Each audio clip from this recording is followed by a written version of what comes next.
Sanibona, welcome back to enye video. Ngiyabonga kakhulu ungene. Thank you very much. Igama lami ngiphilile, just in case you're new here. Thank you very much for tuning in. Cela subscribe, like video, share video nokubuka ama-ads ke. Ngifuna ukukhuluma guys ngodaba lika Felix Hlophe. I think I saw somewhere ukuthi ke ugcine ephumelele ukuyolobola ke uAyanda Bhengu usisa kade nje kwaba nesiphithiphithi lana. If you do remember iphupho lika Felix lokuba nesithembu, kwavela ke le ntombazana uAyanda, sambona ke labe bonke beno Tracy Hlophe, into kanjalo ngathi abantu abahlanganisiwe nje kwabona kwaziba nedrama ke kodwa kungathi uAyanda Bhengu na Felix ngathi khona ukungaboni ngasolinye and Ayanda is giving up. But later says ukuthi no, they were just doing it for the show. You know what I mean? I think ngiyezwa ukuthi le ndaba yokungathi baxabana kwakunama WhatsApp messages trenda lana inkundla zokuxhumana kuthiwa ke inkulumo ka Felix obvious ephendulana noAyanda nje bekhulunywa nje ukuthi ngathi awungithandi, ngathi kunjani njani, kwagcwala ke yonke inyakanyaka yaba lapha negazi kwangathi hayi they are actually separate into yabo ngathi ayiphumelelanga. You know what I mean? So but later says ukuthi ngathi like remember Felix Hlophe ekhuluma ukuthi the reality TV show so kwakuyi publicity stunt nje ukuthi at least bakwazi ukuthola abalandeli, mhlambi yayingekho yonke le nto yengxabano noAyanda. Kwabona ingxabano ezinjalo guys, inkulumo zonke lezi zazipostiwe on social media. You know what I mean? Kanti kwakudlalwa ngathi nje guys kwakumayelana ke ne show, right? So ngiyabona nje kwakudlalwa ngathi ngoba nanku phela uFelix usewa wahamba waya ngakubo kaAyanda Bhengu.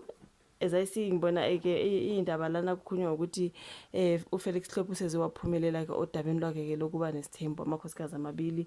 So yeah man, kuthatha igcine lifezekile kodwa iphupho lika Felix lokuthatha isithembu. Yeah, ngibone nevideo, ivideo ngathi iposte ke ngoAyanda kodwa ngathi nje hayi ingxoxo zamalobole and stuff. Wow, okay, gcine kulungile ekumsakazo kaGagasi FM uFelix Hlophe lokuthatha isithembu. Lokhu kulandela ke ukuthi ngolesibili unkosikazi wakhe wesibili akade eyomlobolo Ayanda Bhengu efaka ivideo ekhombisa ke kade kwenzeka ngalolu suku lomcimbi. Kanti ke iphepha eliso lezo of course lathola ukuthi uFelix osakaza uhlelo olubizwa ke ngeThe Uprising noMino Ntuli usishaye zonke zaphelela kwashoda nje usuku lomshado nje ngesonto.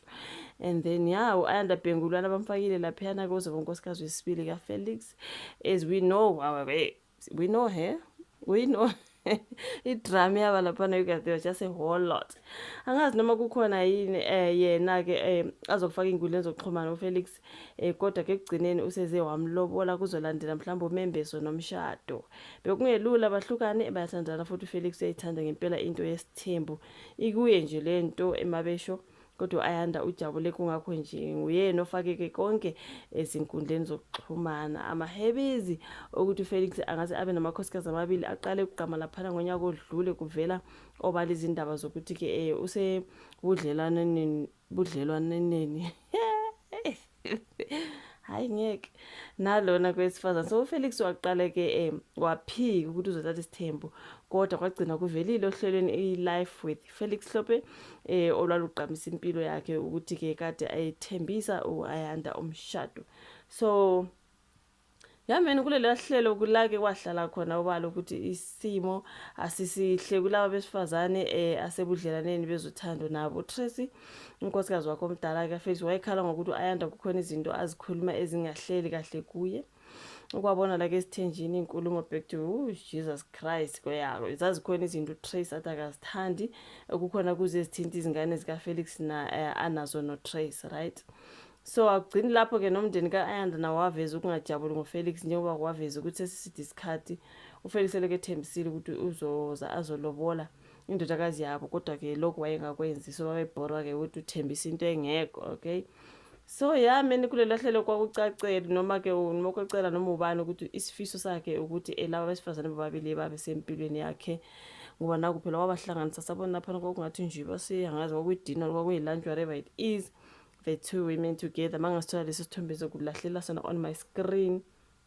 Yeah man, he's been trying even though abantu bona belokhu bemdrekishile uFelix ngodaba lwakhe noAyanda no Tracy yonke into nje, even about the reality show abantu bethi iyabhora. There's a lot shame.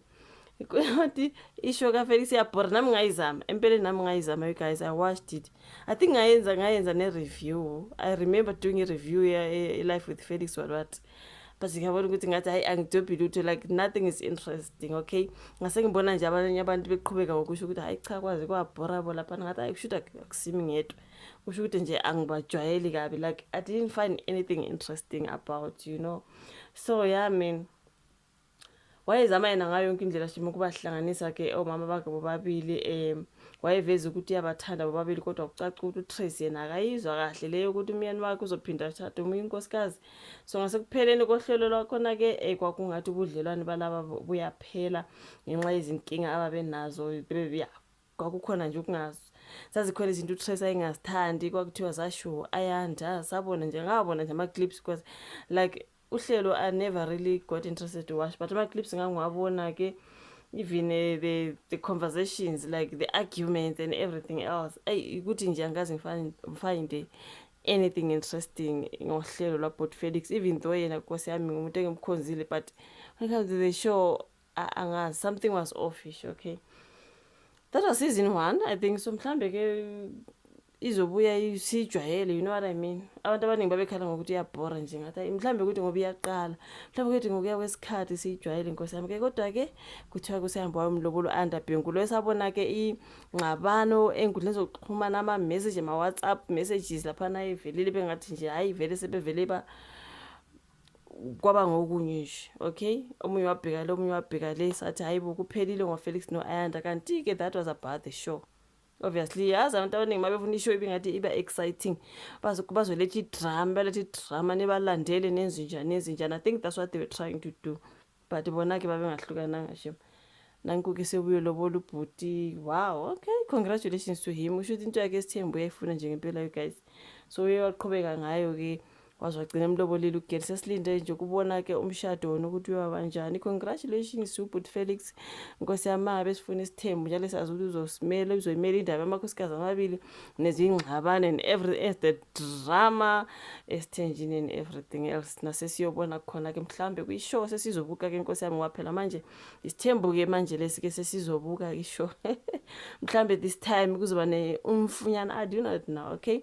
Congratulations to them, hopefully bazoyimela into yabo ke abayenzayo. Ya ngiyabonga kakhulu ubuka ivideo, uzosho uvula ka comment section like we like, then esihlangana kwezayo. Bye.